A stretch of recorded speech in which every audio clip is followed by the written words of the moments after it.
豆豆啊，快点了，要开档了啊！哦，好。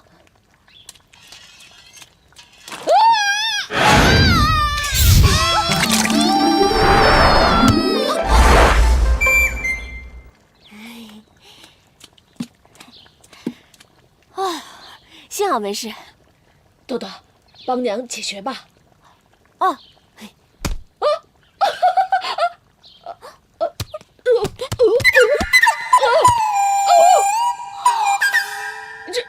这怎么回事啊？娘，不好意思啊。反正1个时辰之后，它就自动解决了。我现在去开档，我先走啦。豆豆，我走啦。豆豆，你给我回来呀！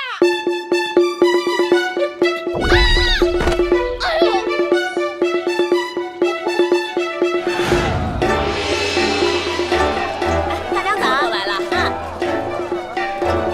挑了这么多，还行。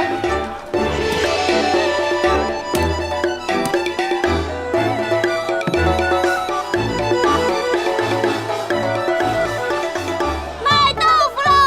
一品豆腐店新鲜出品的豆腐，鲜嫩可口，不买就没口福喽！哎，来，你要个什么豆腐啊？这个。好嘞，欢迎下次再来啊！又来买豆腐了，豆豆。哎，大娘，你要什么豆腐啊？跟昨天一样。那块豆豆啊，你这么乖巧能干，娶人家了吗？要不给我做媳妇吧？给你做媳妇那哪成啊！你别跟我争啊！其实豆豆这事儿啊，我早就跟他娘说好了。哎呀，几位大娘，别听我娘瞎说，我娘她净给我乱做媒，她的话不能当真的。今天只要10文钱，就可以参加我们吃臭豆腐大赛啊！任你吃，任你吃，任你吃个够，吃个饱。1个时辰吃的最多的人，还可以得到折价券1张。嗨，就1张折价券呐，这多没诚意啊！是啊，要是再加上摸摸豆腐西施的小手，那才有意思呀！你们说是不是？喂，你们几个胡说什么呢？我们店里不卖别的，只卖豆腐。是啊，我们就是来吃豆腐的。对。别说了，让我来说啊！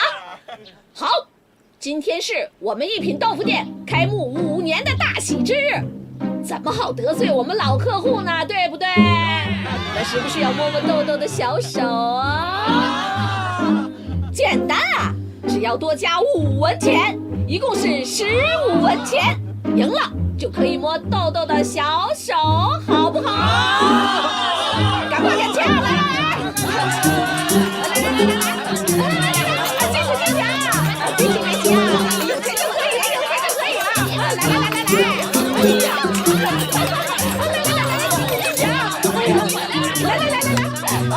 唐大娘，你就为了这么几文钱，让豆豆做出这么大的牺牲，他回来的话会跟你翻脸的。我怎么会委屈豆豆呢？老娘自有妙计。啊？什么妙计啊？跟我过去。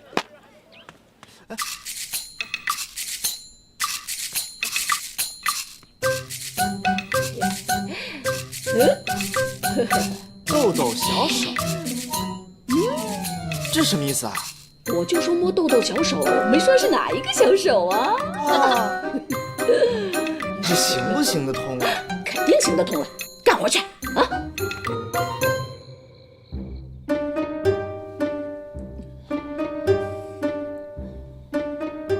养不教，父之过；教不严，师之惰。我在学堂里教孩子做人的道理，可你们娘俩倒好，在外面倒行逆施，居然做出这种失节失义之事。爹，冤枉呢！我不许强辩。豆豆，你是我唐有权的女儿，爹平时怎么教你的？男女授受不亲。你可倒好啊，居然为了5文钱让人摸手，失节无义，你把你爹的颜面都给丢尽了。爹，我没有这么做，是我教你无方，才让这个女儿做出这种伤风败俗的事情。娘，豆豆，孝顺，你就向你爹道个歉，赔个不是吧？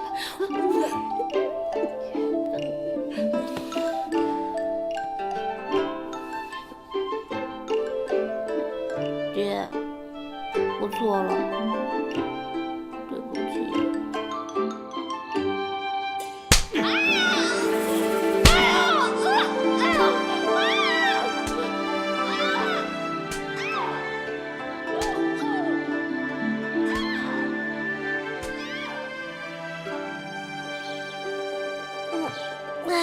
豆豆，走，早。早餐准备好了，赶快趁热吃吧。我不太想吃。这个是我特意为你配的金疮药，你拿去擦一擦吧，很管用的。其实我没事，就是昨天晚上跪太长时间了，膝盖有点不舒服。好了，你别装了。昨天晚上，你爹施家法，你的惨叫声，只怕整个巷子里的人都听到了。哎呦喂！大娘，昨天晚上叫的人是你啊！哎呦，真不明白。哎呦！哎，娘，慢点。明明你都招认了，为什么你爹会知道是我出的主意啊？娘，我爹他可是很聪明的，他绝对不会上你的当的。死丫头，你看见你娘挨打，挺开心啊？好啦，这个给你用。哦，对了，万全，你快把那2桶豆腐渣拿出去，高老爹应该快到了。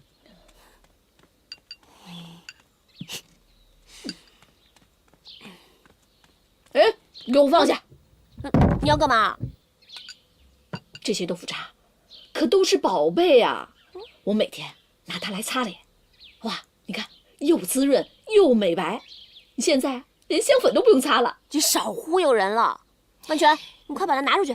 这些豆腐渣虽然不值几个钱，但是好歹也能换回几文钱来。放下放下，这真的是有用的。豆豆，大娘说的是有道理的。我有一次就在我二叔的医书上看到，说这个豆腐渣除了有润肺补气的实效外，还真的有美白滋润的功能呢。真的假的？真的。哎，你不信你来摸摸，来，是不是特别滑溜啊？是吧？啊，这东西还有这种效果呢？当然了。万全，你说让你二叔把这些豆腐渣做成美白用的药膏，你说他会不会答应啊？他一定会答应的。那你赶快去告诉你二叔，快点快点快点！好，我现在就去啊。那呀，万全，你小心一点，千万别把豆腐渣给洒了。哎，多少也给我留一点啊！我们要发大财了！发财了！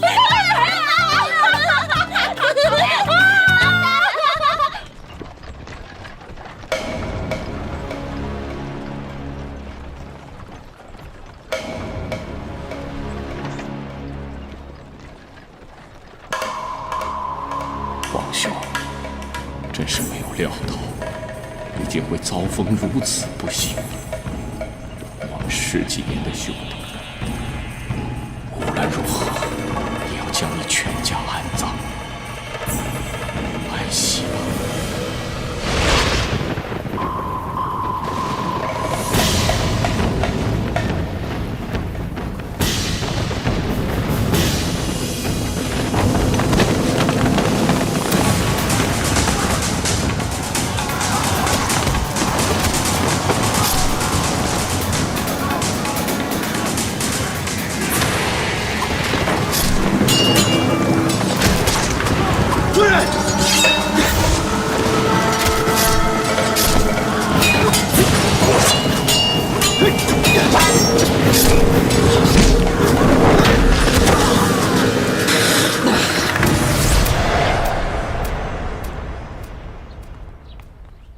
沈庄主，好，将军少礼。将军请说。我已经把王大人满门遇害的消息禀告朝廷了。待仵作开验尸体以后，府尹吴大人会立刻行文捉拿凶手。有劳大人了，还望大人早日将凶手缉拿归案，以为王大人一家在天之灵啊。这你放心，王大人是出了名的清官，朝廷不会坐视不管的。对了，沈庄主和王大人是好朋友。对呀，当年我们指腹为婚，这次来就是提亲的。我在搜查案发现场的时候，发现了一把断了柄的倭刀。倭刀？将军的意思是，王大人死于倭人之手？我也不敢妄下断言。沈庄主，我还有公务在身，告辞了。好，将军请。王大人死的真是太惨了。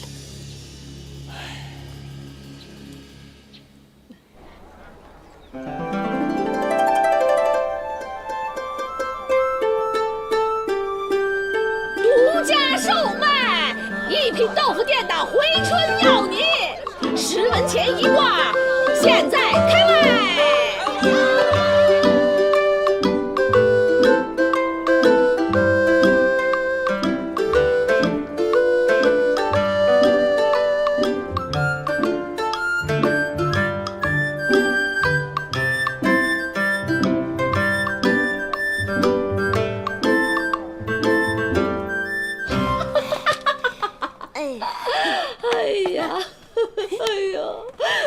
今天真开心呐！哎呀，我好累呀，数钱数的我真累呀！哎，豆豆，哎，这豆腐渣美白是我发明的，所以啊，我应该多分一点钱。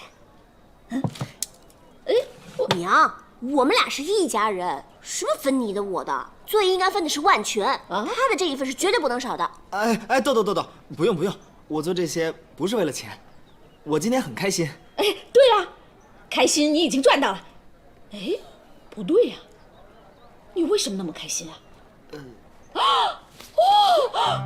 你是为了我啊？不行的，我这又有女儿又有相公，你不要想多了啊。大娘，我每天只要看见豆豆开心，我做什么都可以。不行，万全，你的那一份是一定要给你的。哇，这么多？哎呀，不多。给。哦，够了。啊，豆豆，真的不用了。不行，你拿着吧。不用了。哎呀，人家都说不用了，你就别勉强人家了。娘，哎呦，这豆豆姑娘不但人美心美，这对待伙计呀，更是有情有义呀。这谁娶了她呀，谁有福。就是啊。三位大娘，今天一品豆腐店已经关门了，明儿个请早。嗨，谁来买豆腐呀？我们3个是专门来给你说媒的。就是，可不是嘛。豆豆啊，你的面子可真大，我们姐妹3个给你提亲来了，你可不能让我们丢脸啊！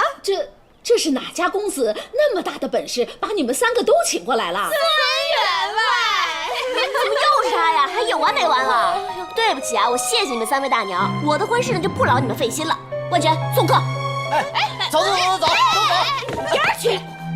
哎呦，豆豆姑娘，说真格的，你别身在福中不知福，都一把年纪了，能被孙员外看上，那是你的造化。你怎么说话的呢？谁一把年纪了？我下个月才刚满18，怎么就一把年纪了？哎呦，这18岁还不老呢！我的闺女比你小2岁，如今这孩子都能站了。你是啊，豆豆，前2年你娘就已经托我好几回了。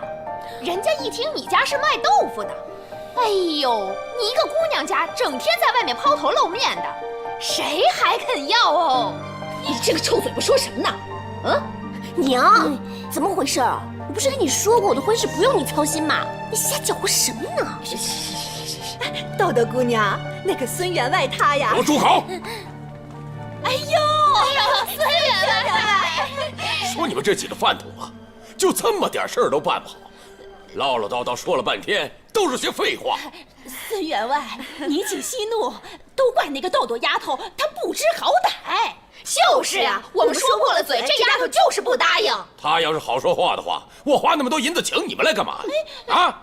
把银子拿出来，拿出来！哎，孙员外，这泼出去的水怎么能收回来呀？你们说是不是啊？怎么能这样呀？哎，滚！赶紧滚！滚！让开！哎呀，孙员外，去！唐豆豆，我3番5次上门来提亲，已经够给你面子的了。你不就是一个卖豆腐的吗？你别给脸不要脸啊！卖豆腐怎么了？卖豆腐怎么了？我一不偷二不抢，行得正，坐得端。如果要真是嫁给你这种为富不仁的大奸商，那才真是叫做丢人现眼。哎呀，娘，怎么打人呢你？我打你了？我打你又怎么样？疼啊！疼！你还真以为你女儿像这个豆腐店的招牌一样，嫁个一品状元郎？孙员外果然是聪明人，那你给我听好了，我唐豆豆宁愿跟这个一品豆腐店终老一生，我也绝对会嫁一个有情有义的状元郎给你们瞧瞧。还终老一生？行，你真行。来人，把这店给我砸了！我看你还怎么跟这个店终老一生！砸！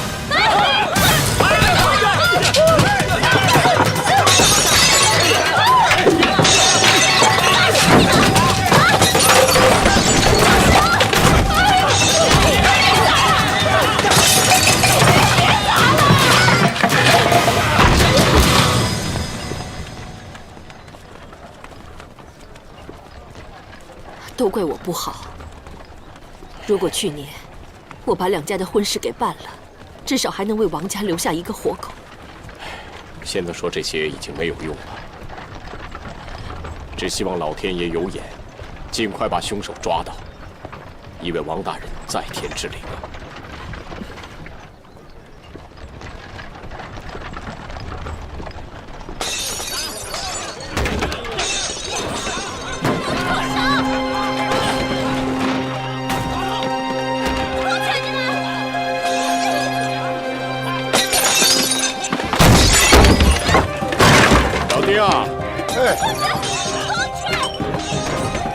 前面发生什么事了？回老爷，街上有人在打架，挡住了去路。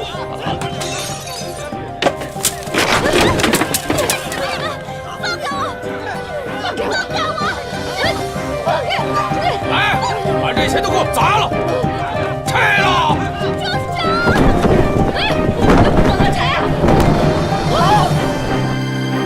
住手！爹，是不是你又闯祸了？没有啊。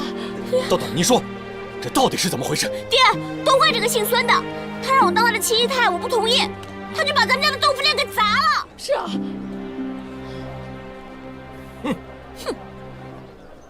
孙员外，我唐有权虽然家境清寒，但绝不会为了银子将自己的闺女嫁给人家做妾。你还是请回吧。唐有权，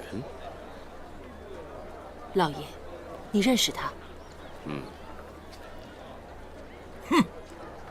唐老头，你来的正好，我看上你家这个丫头，那是你唐家祖上积了德。你说，需要多少银子才可以把豆豆嫁给我？我劝你还是死心吧。豆豆休得无礼！我跟你说，我绝对不会为了银子嫁给你的。孙员外，别说我家闺女不答应，就是我唐某也绝不会趋炎附势，让我们家豆豆受一丁点的委屈。我说你这个人怎么……让！你这个……哎，孙员外，我说孙员外，您怎么跑这儿来了？你谁呀？您刚在我们店里抓了药，又忘了拿，我给您送药来的呀。什么药？什么药？我看看。哎呀，金枪不倒丸。这是什么药啊？我明白了，孙员外，您看您府上妻妾成群，太辛苦您了。你胡说，我身体棒着呢，我没病啊。哎，这又是什么呀？柳暗花明，这又是什么药啊？是治花柳病的。好啊，你无耻，下流，你无耻，下流！得了这种病，你居然还敢让我当你的七姨太啊！我们被你糟蹋，真的是我祖上积德。乡亲们呐，他这个人得了这种病，还想让我嫁给他，你们评评理，这姓孙的还是人吗？说的是，哎，别听他瞎说，我没那个病。胡说八道！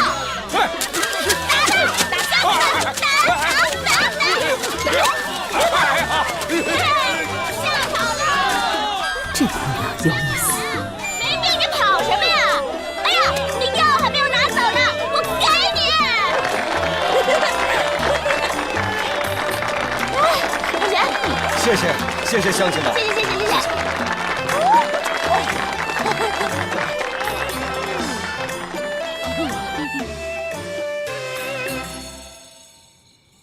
我们店里被砸得乱七八糟，真是太过分了，岂有此理！这算什么呀？娘，我听说啊，孙家的那6个大小老婆今天是又哭又闹的，而且啊，把孙员外逼的都跑到外面去避难去了。该死！哼，他想欺负我堂豆豆，我看呀是瞎了他的狗眼，瞎了狗眼。哎，对了，娘，这2桶豆腐渣快馊掉了，你拿去给高老爹让他去喂猪。我先到后头去洗衣服去了啊。把这个拿走吧。啊，好。这是黄金来着，喂猪，猪吃黄金啊！啊，大娘啊，做好了啊！哎，怎么就这么几块啊？就这么几块了。豆豆说了，最近没磨豆腐，没有豆腐渣。没有豆腐渣？有啊？那不是豆腐渣吗？哎，这些赶紧给他们送过去，他们几个天天说要，我拿去啊！做药啊！一品回春药泥，余神医亲手熬制的，走过路过不要错过。用完之后，这个效果特别好，会像豆腐一样又白又细又嫩又滑，真的，大家不要着急啊！哎，来，文泉，还慢。好。哎，不要着急，慢慢来啊！来，姐。夫人顾嬷嬷，你们可不知道那个一品豆腐店的回春药泥，它的效果真的是特别的神奇。对了，你们看我现在的皮肤是不是又白又细又漂亮？我倒是觉得像发过面的面团一样，白白胖胖的，都能掐出汁儿来。呀，我们又来晚了。嬷嬷，你等着，我先到前面看看有没有位子啊。哎，我的！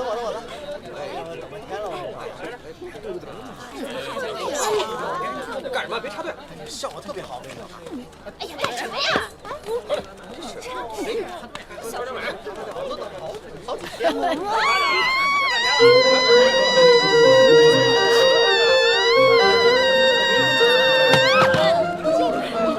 你这个臭丫头，你卖的到底是什么破玩意儿？你看，你把老娘的脸弄成这样了！看！不可能！你在这胡说八道什么呢？我这个药膏可是余神医亲手熬制的，绝对不会有问题的。没问题怎么会这样？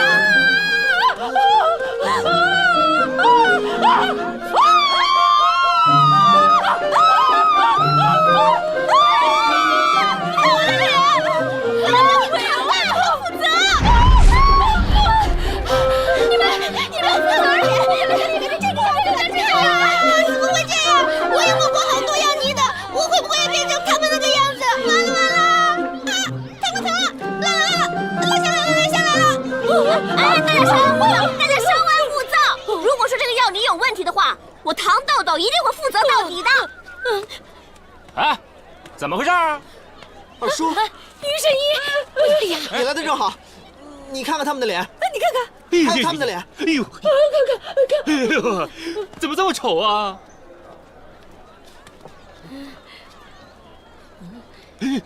万全，怎么有股馊味啊？馊味？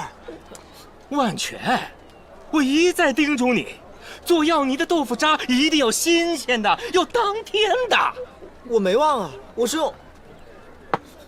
大娘，你昨天给我的2桶豆腐渣是新鲜的吗？你说什么？娘，我不是跟你说过了吗？我不是让你把那2桶豆腐渣拿去给高老爹喂猪的吗？喂猪的！猪啊！姓唐的，我今天我跟你他们家的猪很挑食的，他不吃我也不想浪费。哎呀！你这个败家娘们儿啊！你竟然拿苏货来败坏我于圣义的名誉！你让我在江湖上怎么立足啊？以后我……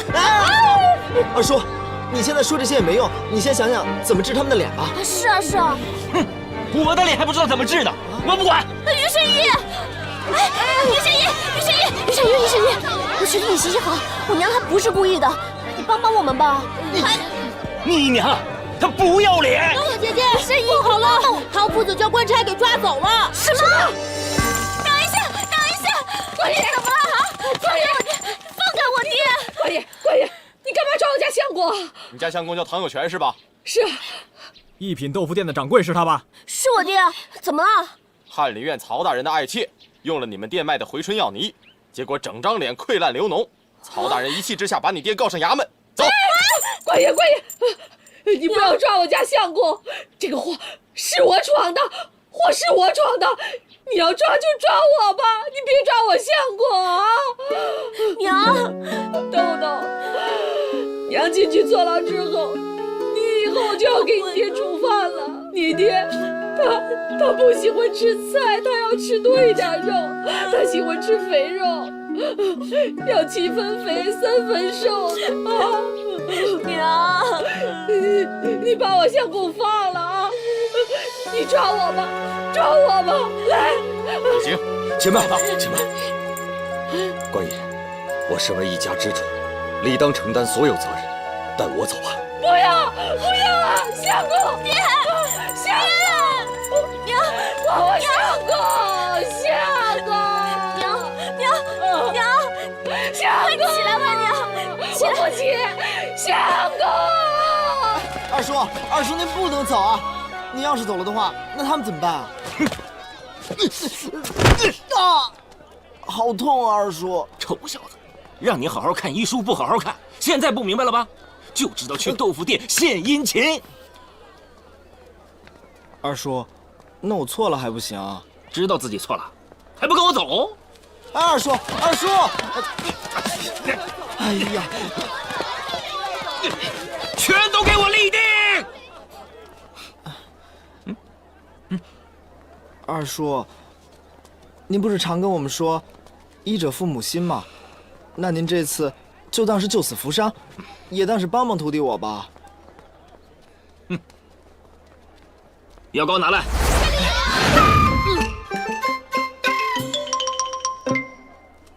各位，这方法不是没有，只是药材太难求了。要想治愈你们脸上这些烂疮，那就必须将北珠研磨成粉，涂在你们的脸上，方可治愈。北珠外形硕大又圆，养成这种珍珠的主棒，总要到2片方才成熟。此时水以结冰，坚冰数尺，需由人工凿开冰层，下河捞起蚌壳才可。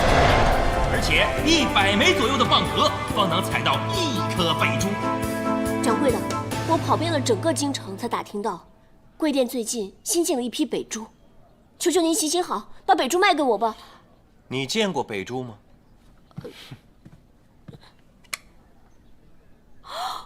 这就是北珠啊！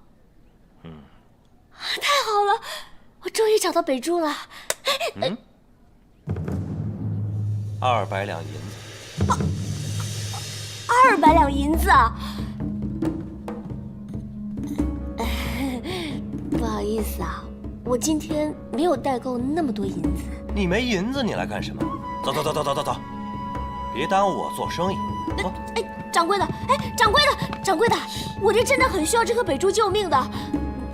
要不然这样子，你先把北珠给我，银子呢，我发誓我一定会给你补上的。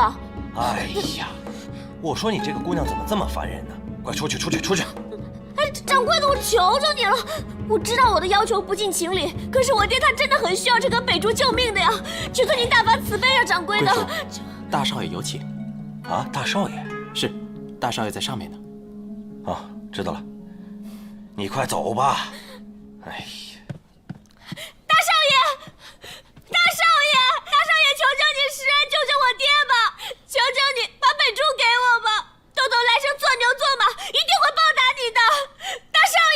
姑娘，你先起来吧。我不起来，我今天要不到北珠，我是绝对不会起来的。大少爷，豆豆在这里给你磕头了。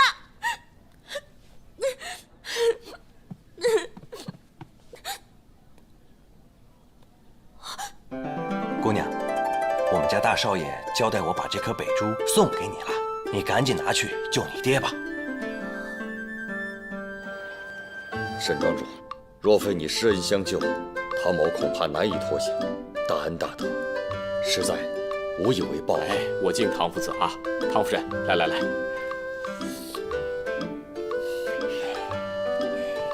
沈庄主、沈夫人，我替我爹娘给二位磕个头。哎，这多谢沈庄主、沈夫人救命之恩，豆豆在这里祝二位福如东海，寿比南山，吉祥如意。真是乖，快起来，来，快坐下。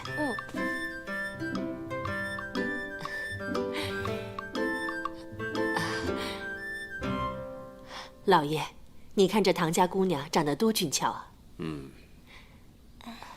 你叫豆豆是吧？今年几岁了？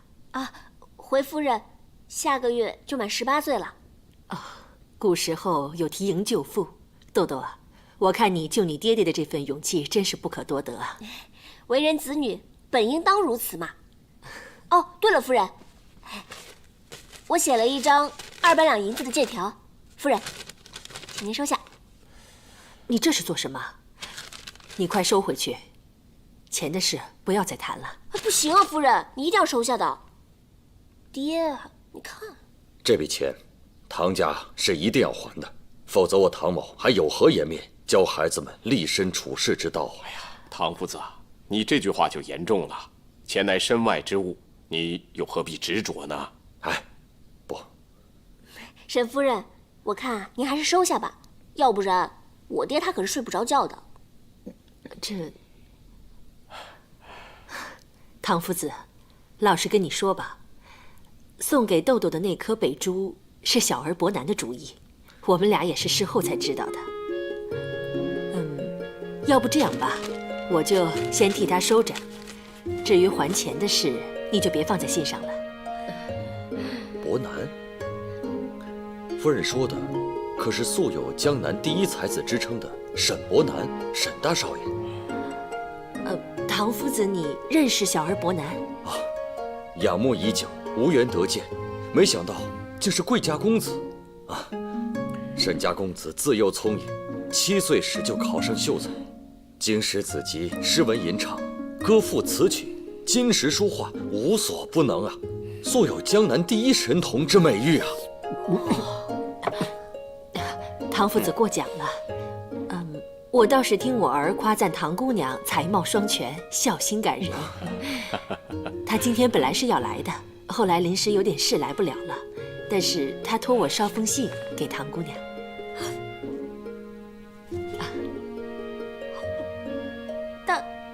大少爷写给我的？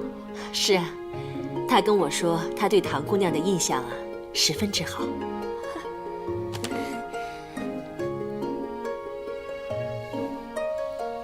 哎，豆豆，酒都还没喝，为什么脸红啊？啊？有吗？有。哪有啊？真的。娘。哎呀。哎。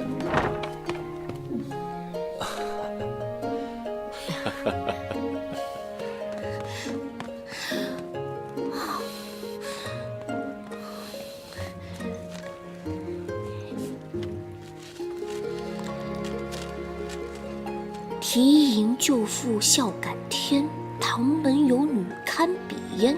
北珠西针事少有，与卿相较价如烟。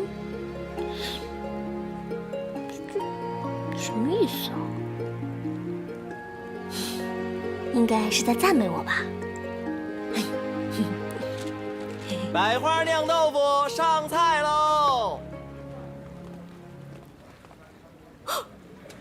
豆腐，哎，糟了，我怎么把这件事情给忘记了？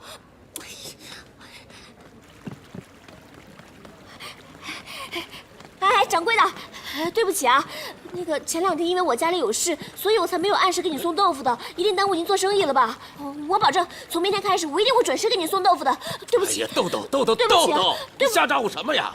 啊，你不是让沈家大少爷帮你送豆腐来的吗？沈家大少爷？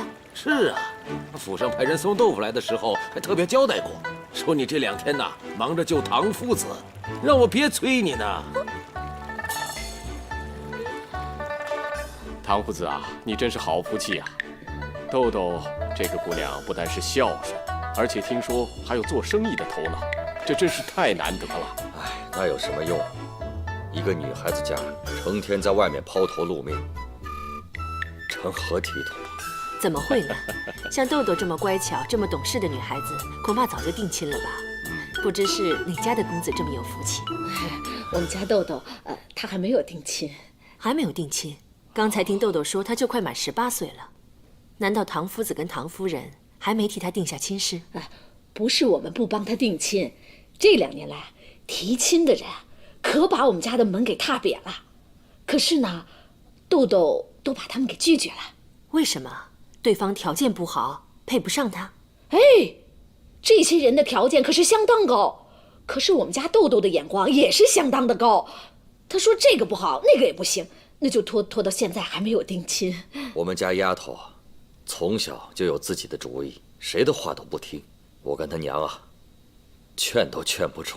现在年轻人都这样，不知道他们心里在想什么。就像我家伯南吧，马上就要22岁了，之前一直在外地游学，也把婚事给耽误了。好不容易盼到他回家，原本打算让他成亲，可他偏又坚持要等参加完今年秋考之后再决定。那这样说，你们家沈公子还没定亲啊？是啊，我正担心这件事呢。又要德容兼备，又要乖巧孝顺，这种好女孩去哪儿找啊？啊？你说得到了什么容啊？德容兼备，乖巧孝顺。这个得什么容啊？咱们家豆豆不一定有，但是他真的很孝顺的，很孝顺的。嫂子，你太客气了。有唐夫子这样的好父亲，我相信唐姑娘肯定是个德容兼备的好姑娘。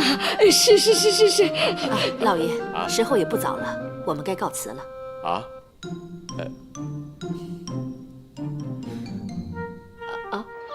好心人，可怜我吧！谢谢啊。一场大水，让这么多人无家可归，老天爷真是没眼了。哎，快，前面有人失踪了，快点！哦，走。有人失踪，这是怎么回事啊？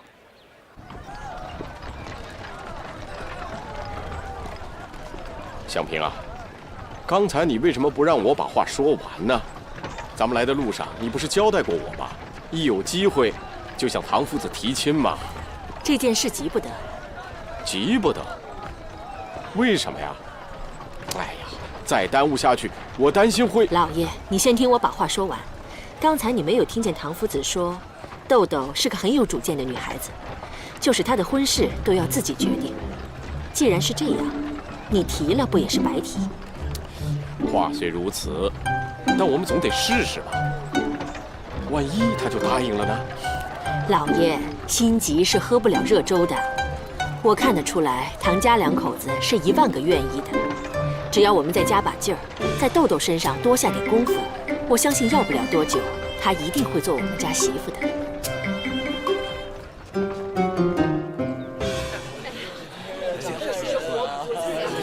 谢。没有人失踪。去插队。我就是想问一下，这是哪家在施粥啊？你没看到吗？万宝斋的沈家大少爷正在施粥赈粮呢，而且他还说要连施1个月呢。又是他，沈伯南啊！对，就是这个沈伯南，沈家大少爷。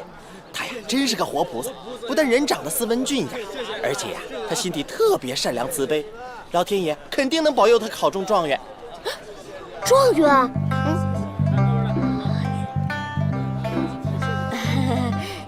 你怎么知道他长得俊雅斯文啊？我经常看到他的呀。喏，就是那位年轻公子，他朝那边去了。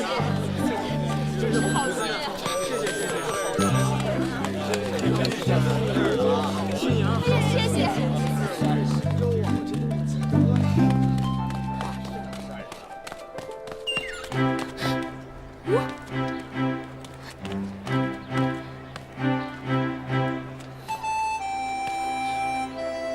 我是怎么了？为什么那么想见他一面？为什么听到他的名字就有一种说不出来的感觉？这感觉好奇怪，也好陌生，以前从来没有过。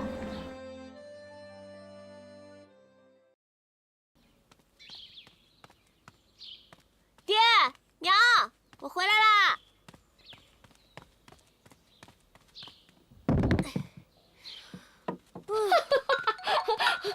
豆豆，娘，干什么呢？笑得这么开心，捡到银子啦？哎呀，比捡到银子更开心！去换件漂亮的衣服，看。哎，这干什么去啊？我黄豆豆还没有泡呢。哎呀，黄豆这些事情不重要，有更重要的事情等着你呢。来，快！什么重要的事情啊？啊，大家好，豆豆来了。豆豆啊，沈庄主和夫人来看你来了。哎呦，你就是豆豆姑娘啊！哎呦，果然水灵啊！哎呀，身材也很苗条。果然漂亮啊！郭嬷嬷，你快过来，别吓着豆豆了。啊，见笑了，见笑了。你呀，真是越老越忘形了。我们是来做客的，一点规矩都没有。郭嬷嬷是家里的老人，平常随便惯了，千万不要见怪。啊，无妨，无妨。小姐，我这是高兴，唐姑娘美丽大方，跟咱们伯南少爷天生一对呀。说的没错。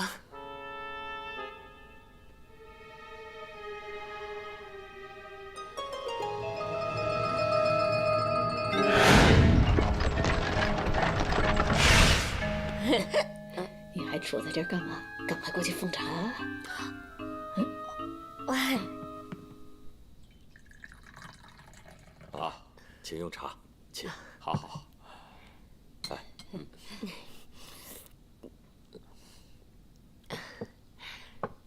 豆豆，这是我和你沈伯伯送给你的礼物，你喜不喜欢？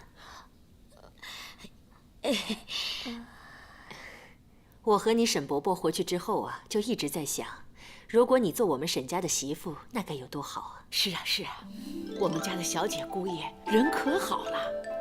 豆豆姑娘，你要是嫁到沈家去，吃香的喝辣的，用不着每天还挑着担子穿街走巷的卖豆腐了。郭嬷嬷，你胡说什么呢？还不闭嘴！哎呀，沈某来的冒昧，还请唐夫子、唐家嫂子恕罪啊！哎呀，不敢不敢，只是唐家家境贫苦，是高攀了。哎，此言差矣呀。所谓娶妻娶德，何况豆豆在乡里间的孝行是众所皆知。我们家伯南如果能娶她为妻，真是我们沈家莫大的福气呀！这，你还在想什么呢？干嘛呀？啊，你不想女儿嫁个好人家吗？你那女儿的脾气，你又不是不知道。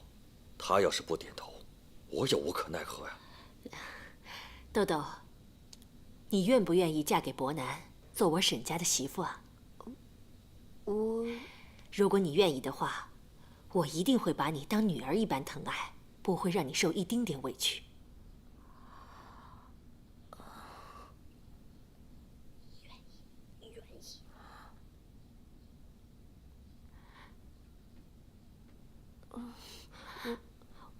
我听我爹的。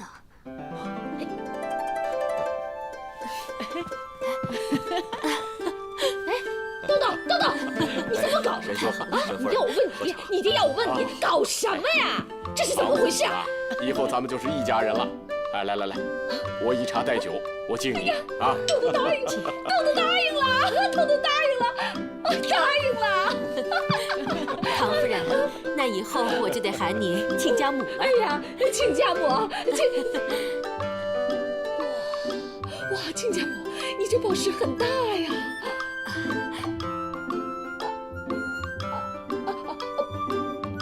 不要，不行啊！哎呀，不行啊，这摘不下来了！哎呀，那就不要拖了，带着好了，以后大家就是一家人了。那我就不客气了。哎呀，谢谢亲家母！哎呀，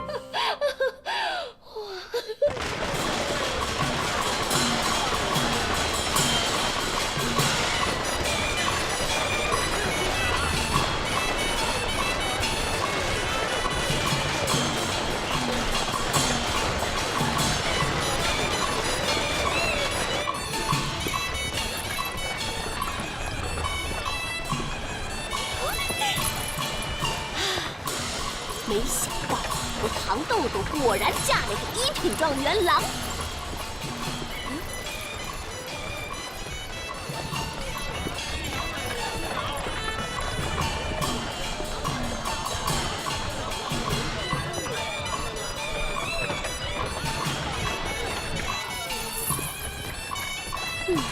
到底长成什么样子？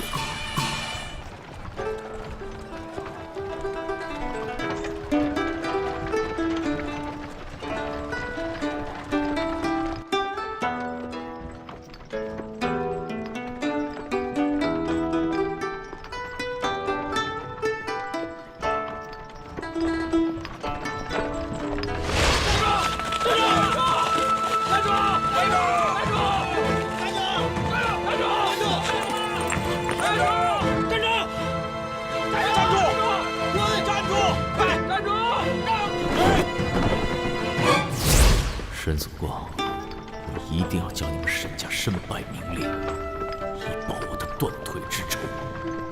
雪儿，一曲《春江花月夜》，十指轻拂，犹如月夜下的波光粼粼，让人闻之心生向往。结尾若能再加深些许情感，会更增余韵。多谢义父教导。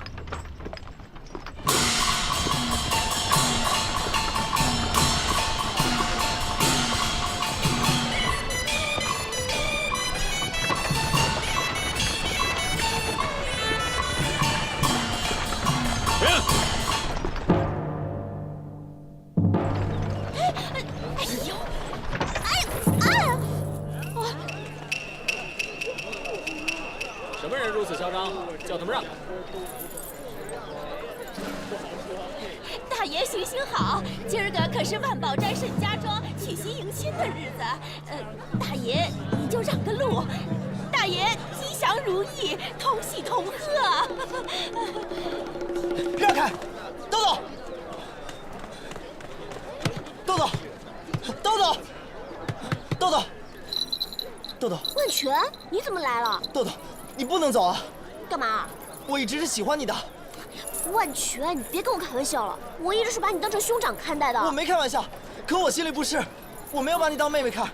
豆豆，你别嫁给那个人好不好？哎，你别闹了，你快走吧，快走吧，快走啊，快走啊你！快走走走走啊！快点快点，走。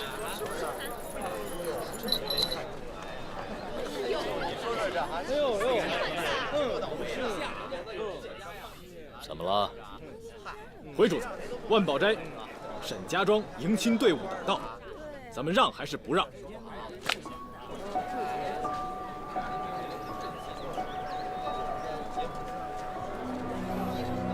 让路。咱们往这边走。这。让了。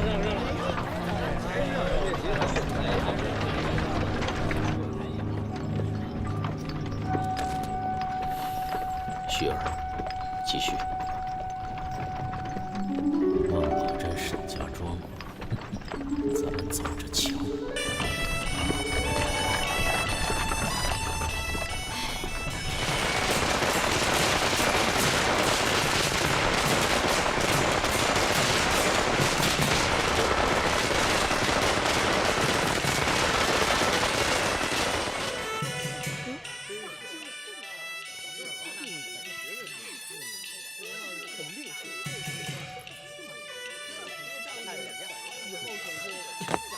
哎呀，伯奇少爷累了吧？来擦擦。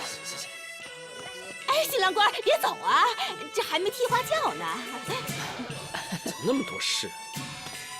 新郎踢花轿，恩爱夫妻渡鹊桥。哎呀，累死我了！早知道这么累，我就不帮这个忙了。就是太阳那么大，累坏了吧？我得先去睡个回笼觉，你帮我看着点，别让他们再来打扰我了。去睡吧，睡吧。待会儿我让他们去给你送点吃的。啊！哎呀，快点快点！新娘过门庭，望子望孙喜盈盈。新娘子到了，小心一点啊，小心一点。走走走，新娘子到了，新娘子到了。来，走这边啊。新娘子到了，小心台阶啊，注意脚下啊。来来来，这边这边。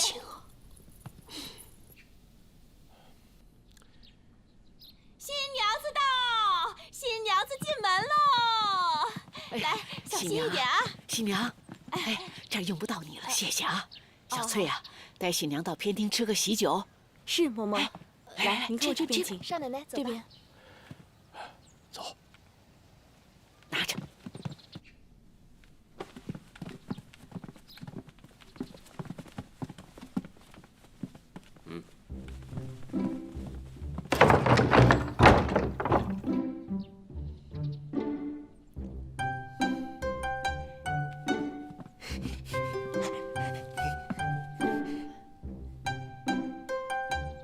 一拜天地，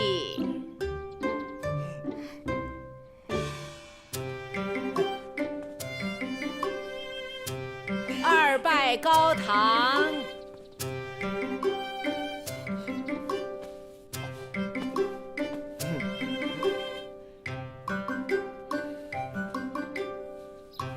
夫妻对拜。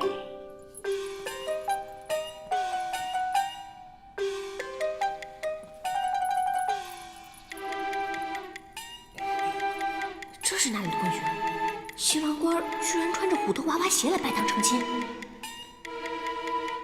送入新房。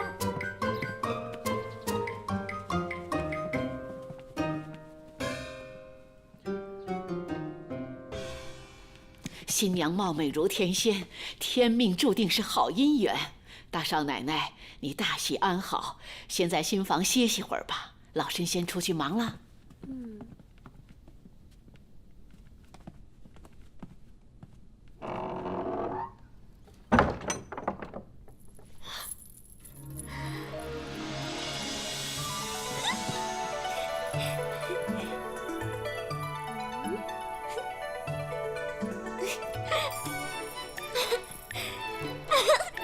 我是一品夫人，我是一品夫人。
肯定是喝醉了，不然怎么会连水杯都拿不稳呢？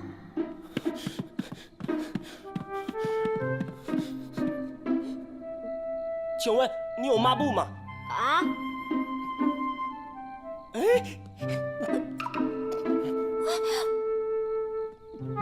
谢谢。不客气。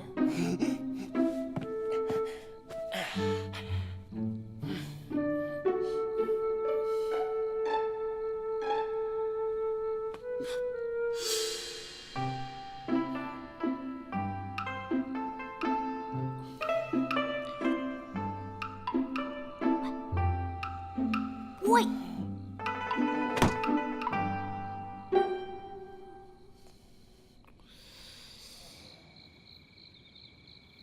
姐姐，时间过得真快，一转眼都14年了。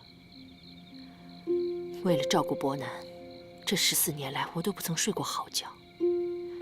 如今终于盼到伯南成亲了，我心里的石头总算可以放下来了。你呢？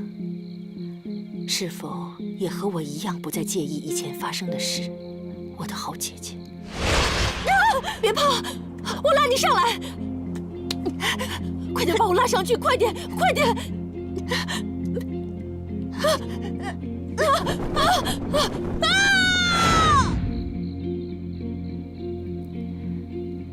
这是伯南的喜酒，你也喝一杯吧。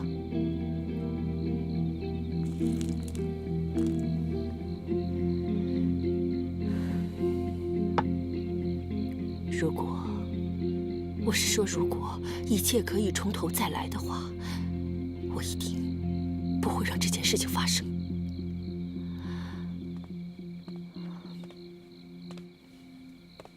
啊，老爷，你也跟我一样开心的睡不着觉。是啊，我现在的心情啊，真是既开心又忐忑呀。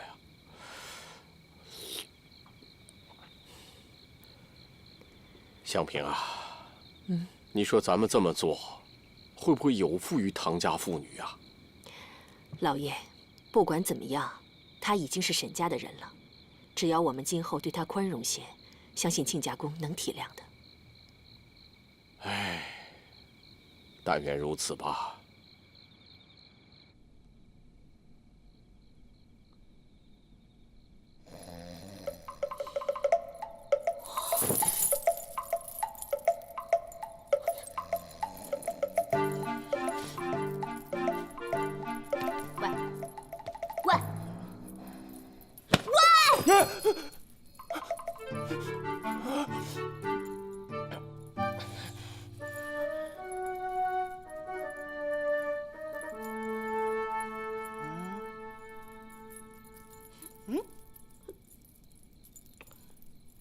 现在很晚了。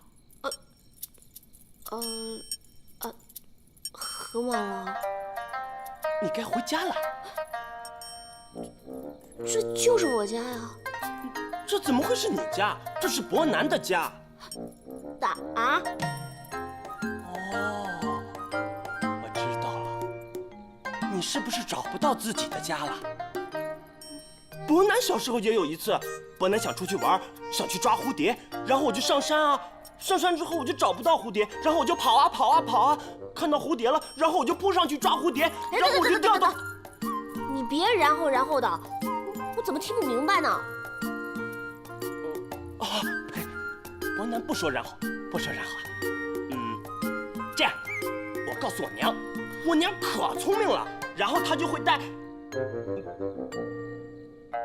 不能说然后，不能说然后。之后，她就会送你回去，她人可好了。站住！你到底是什么人？哦，娘说做人要有礼貌。姐姐你好，我叫沈伯南。我是姐姐。你说你是那个江南神童沈伯南？江南神童，可以吃吗？我知道了，你一定是在开玩笑是吧？你一定是在跟我演戏是不是？演戏？姐姐，伯南可喜欢看戏了。伯南最喜欢看那个武松打虎。姐姐，我们一起演吧。伯南演武松，姐姐你演老虎。1、2、3，姐姐，你应该躺在下面被我打。来，躺下，躺下，没事的。喂，你到底是干什么的？姐姐，你不喜欢演老虎啊？那没事，伯南演老虎，伯南老虎演的可好了。哇，姐姐你演武松，你到时候就这样就行了。来，我起来！你到底是谁啊？你干什么的？我是沈伯南，这里是我家啊。沈伯南？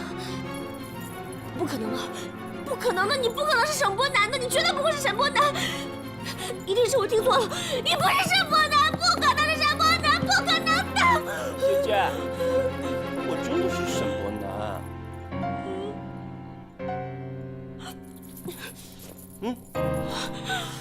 没错，刚才跟我拜堂成亲的人就是他。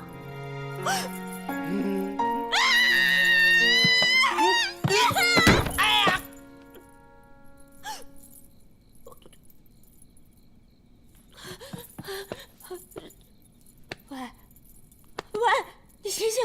喂，你醒醒！他该不会是死了吧？喂，你醒醒！醒醒！你不可以死的！你醒醒！你醒醒！喂，你醒醒啊！醒醒！你快醒！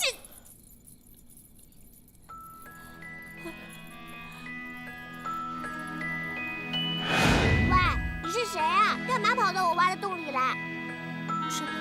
神仙姐姐。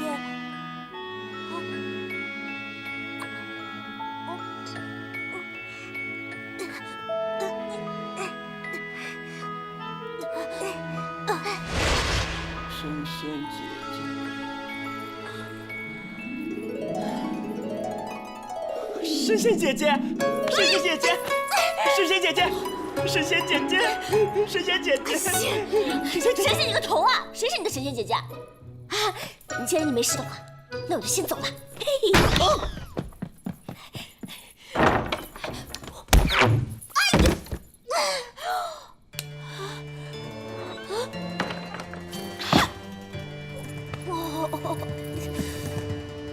喂，你是谁啊？我凭什么不让我出去啊？我是谁？很快你就会知道我是谁了。没有你之前，我就是我们爷最好的朋友了。我们一起吃饭，一起睡觉，一起玩耍，就是因为你。你来了，哼！以前我们家的爷就是我的天，我的地，我生命的全部。什么天啊地啊的，听我头都晕了。喂，你到底放不放我走？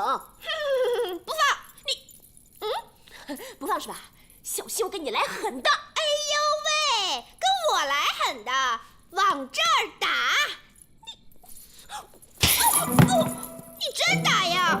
哼，还不是那个郭嬷嬷，嬷嬷说什么天亮之前就不允许你走出这个房间，要不然让人家去扫茅厕的。人家那么怕脏，恶心死了，才不要去呢。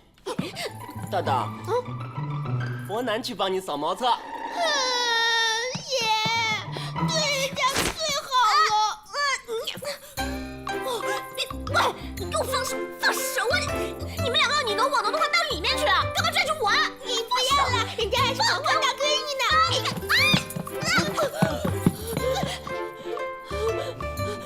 神仙姐姐，滚开！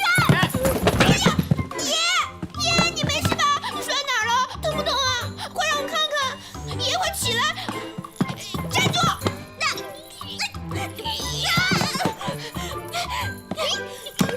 你让开！放开我！出去！你让我出去！你放开！你就打死我算了吧。爷说他不介意姐弟恋的，可他还是娶了比我年轻、比我瘦的你。你打死我算了吧。你要不敢啊？哎呀，好像是大少爷房间传出的声音啊！老爷，会不会是伯南出事了？赶紧去看看。哎，你们千万不能去呀！可是事情到了这个地步，你这个做婆婆的去了，反而会坏事。况且有大的守在那里，大少奶奶绝对逃不了的。你们两个还是回屋里歇息吧。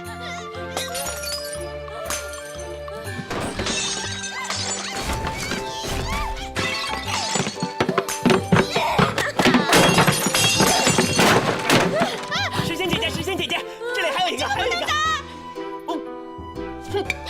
这个不能撒，这个是夫人最喜欢的东西了。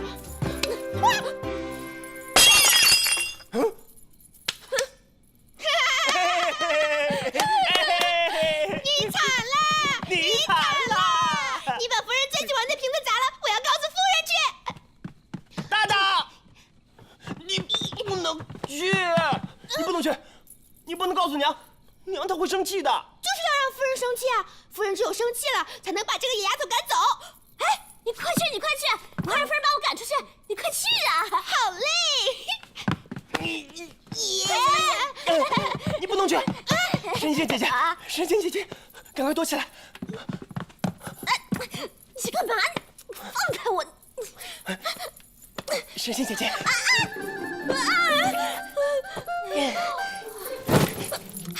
想干嘛？神仙姐姐，嘘，嘘，不要吵，我娘来了，她就把你抓走了。我娘其实很可怕的。嘘。爷，我要给你盖一床被子。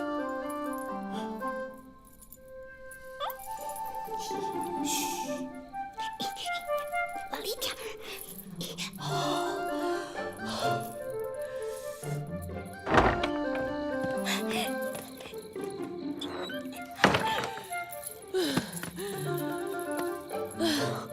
累死我了。哎，你说大少爷懂不懂怎么生孩子？嗨，你操什么心呐？只要大少奶奶懂就行了。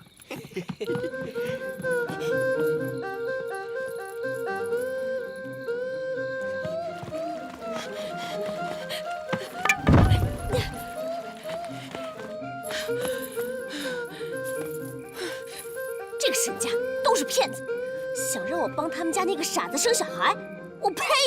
做梦去吧！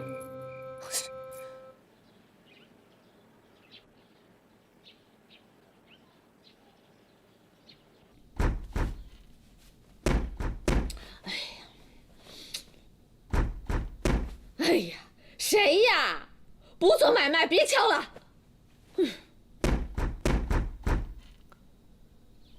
还是去瞧瞧吧，跟人家好好解释一下，别恶言相向。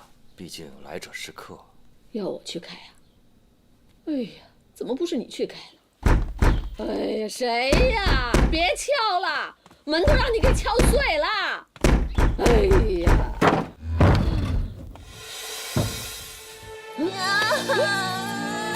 豆豆，啊，怎么回事啊？怎么回事啊？啊！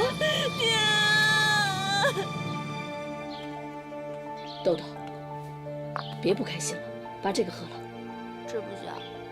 哼，都怪你爹，啊，没有把人认清楚。什么同窗、同乡，其实通通都是骗子，就是把你骗过去，跟他那个白痴儿子传宗接代。那也不能全怪我爹呀，当初你也不是一直怂恿我要嫁的嘛。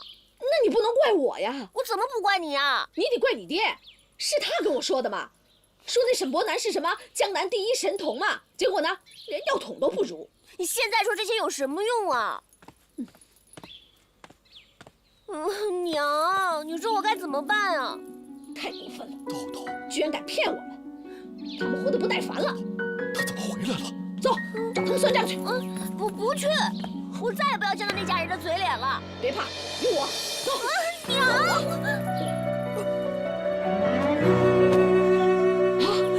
相公，爹，相公，爹，相公，爹，你怎么了？爹，你别吓我呀！爹，相公，你快起来呀！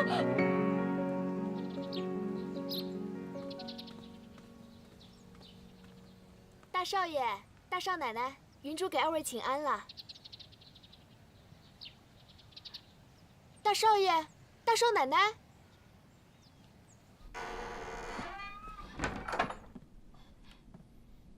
大少爷、大少奶奶，大少爷、大少奶奶，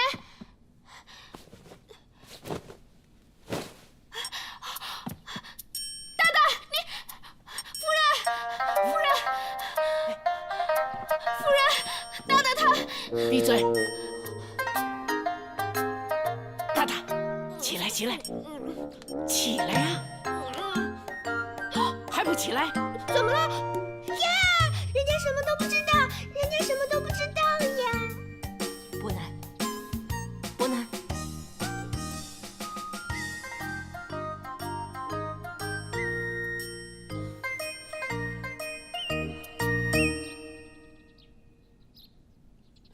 娘早，郭嬷嬷早，银珠早。新娘子呢？神仙姐姐。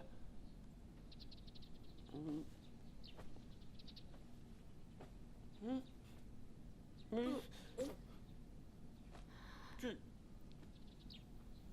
神仙姐姐昨天晚上还在的。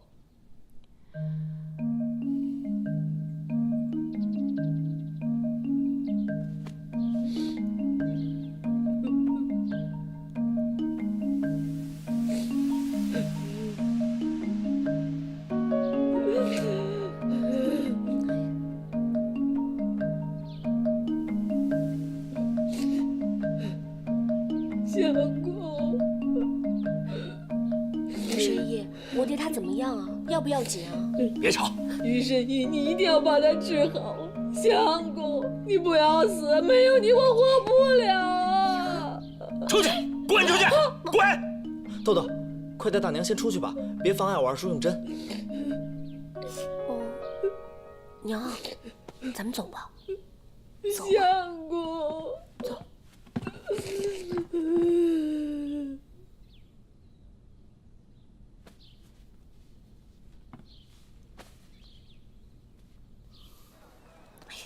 娘，别转了，先坐一会儿吧。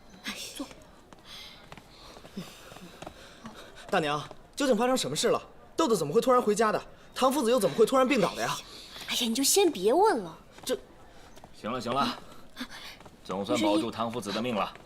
对了，余神医，你一定要救我家相公啊！我以金针走其穴，暂时保住了唐夫子的命。可是要彻底治好他的心病，你们需要赶快去备齐几味珍贵的药材啊！需要长白山天子1号老山参，还有外兴安岭产的麝香膏作为药引子啊。豆豆，放心吧，我这就去取。哎，臭小子，你去哪儿啊？你以为是青菜萝卜？不要成本的，一抓一大把。余神医，干嘛？这件事情就有劳您费心了。那些药材的钱啊，我以后一定会还给您的。可惜啊，这2味药它只是药引子，它治不了你爹的心急啊。那还需要什么药材啊？还需要最珍贵的唐古拉山梅花鹿鹿茸。这个唐什么山的，我家相公姓唐的，那肯定在他老家可以找到的。我去老家走一趟，去找找看。你有病啊！唐古拉山在西藏高原呢，你去哪儿？此药需要在初雪融化之际，取其鹿茸顶尖1寸没有钙化的部位，和20年的陈高粱泡在一起，方能显示它的奇效来。可惜呀，现在已经断货了。别说我的回春堂没有，就算你翻遍整个京城，它都没有货。沈家庄有。亲家奶奶、大少奶奶，你看余神医都说了，亲家老爷一时半会儿起不来。我看这样吧，大少奶奶，你跟我们小姐先回去，我在这里照顾亲家老爷。不必了，我爹的事情自有我唐豆豆负责。是你们沈家欺人太甚，这件事情我是绝对不会善罢甘休的。哎呦，大少奶奶，你这话怎么说的？沈家庄上上下下都尊你为大少奶奶，谁敢欺负您呢？再说您拜堂成亲还不足12个时辰就回娘家，这太不吉利了。怪不得亲家老爷会气晕过去了。你怎么说话的你？要是我爹被气倒，那也是被你们沈家给气的。哎呀，你这话怎么说的呢？哎，你记不记得，亲家老爷这条命也是我们沈家救的，我们怎么会故意气他呢？大少奶奶，哎，你呀，别犯小孩子气了啊！你乖乖的先回沈家等着，你爹这边有什么事，我会立刻通知你的。你有完没完啊？沈夫人，如果没有其他的事情的话，就请回吧。我和我娘现在没有心情会客。哎呀，唐豆豆，你怎么说话的啊？你竟然把自己的婆婆当客人！你爹没有教过你啊？你懂不懂规矩啊？谁没规矩啊？啊？你们沈家才没规矩呢！骗婚啊！不跟你们说了，给我滚！滚！走！你走啊！走啊！好了，我承认我们隐瞒了伯南有病的事实，但当年他确实是个神童，我们也不算是欺骗。你跟我说当年，你当年16岁嫩嫩脆脆的，你看你现在，你这不是狡辩吗你？既然这样，亲家母希望我们怎么做？退婚，没有第二条路了。退婚？行啊，不过这门亲事是唐夫子亲口答应的，如果要退婚，总要等唐夫子醒来问问他的意见，再做定夺。不用了，我家相公最疼豆豆，比我还疼。要是知道你们骗婚的话，肯定跟你们拼了。就是。唐家嫂子，你知道女人最重要的是什么吗？最重要的是名节。女人要是嫁出去以后被夫家休掉，那就毁了她一生了。唐家嫂子，你就不怕豆豆以后出去会被人戳脊梁骨，被人笑话吗？如果我要是连这点胆量都没有的话，那我就不配叫唐豆豆。还有，现在不是你们休了豆豆，是我们豆豆休了你们。哎，既然亲家母都说到这个份上了，退就退吧。好，既然大家都撕破了脸皮，我也不客气了，你就把沈家贴亲时送给你的所有的礼品全部退还。哦，还有，请你把这200两银子的借据也一起退还，省得我来来回回的麻烦。你放心，我欠你的银子1分钱都不会少你的。等我爹病好了，我会把这家豆腐店给卖掉。就算我背上爹娘上街乞讨，我也绝对不会欠你们沈家1分钱的。不愧是唐夫子的闺女，性情刚烈，做事果断。做不成我沈家的媳妇，我真的很遗憾。遗憾的事情还在后头呢。等我以后挑着扁担穿街走巷卖豆腐的时候，我还会帮你们沈家庄做免费的宣扬。我会告诉所有人，让大家都知道你们万宝斋和沈家庄多么的无耻、下流和龌龊。臭丫头，你敢？我就敢！我唐豆豆养不愧于天，俯不作于人，有什么不敢的？我撕烂你这张嘴！郭嬷嬷，不许无礼！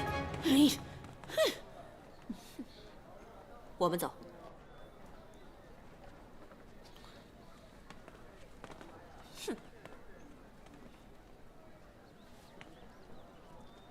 哎呀，这么重要的事情我都给忘了呢。唐家嫂子，你马上把我们家小姐给你的宝石戒指给摘下来，这可是我们沈家传家之宝啊！什么宝石戒指啊？娘，娘，你真的拿人家宝石戒指了？你快摘下来！你快摘下来呀！戒指呢？戒指在哪儿呢？我刚才洗手的时候把它给摘下来。哎呀，怎么可以摘下来呢？这可是价值连城啊！你卖到10家豆腐店都赔不起呀！我去找。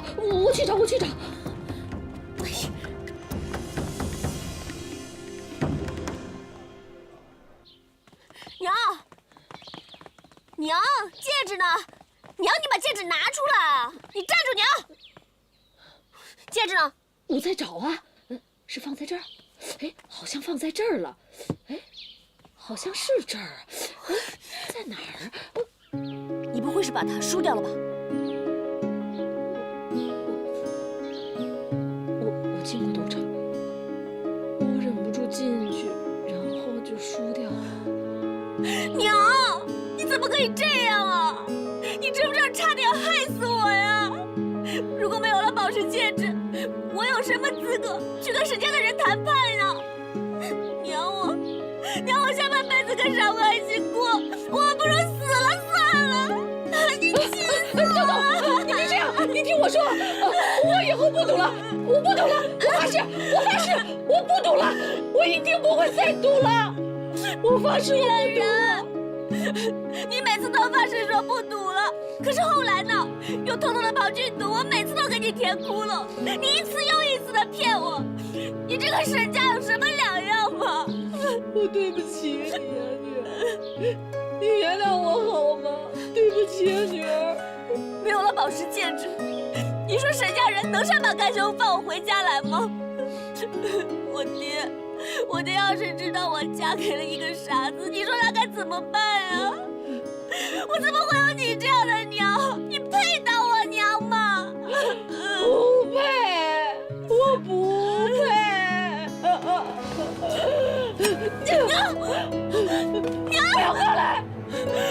你不要过来！娘错了，娘对不起你，我没有脸见你爹。你让我死了算了。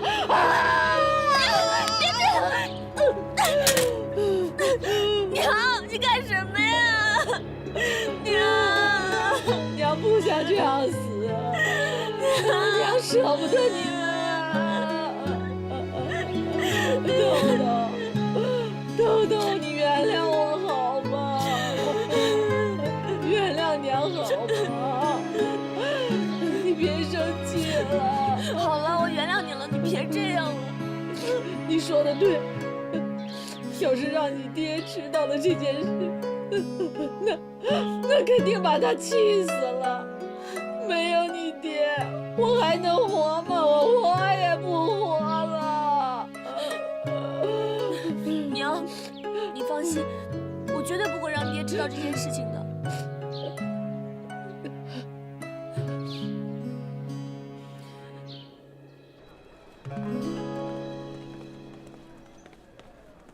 唐家嫂子，我家夫人可要回去了，那枚宝石戒指赶快还回来。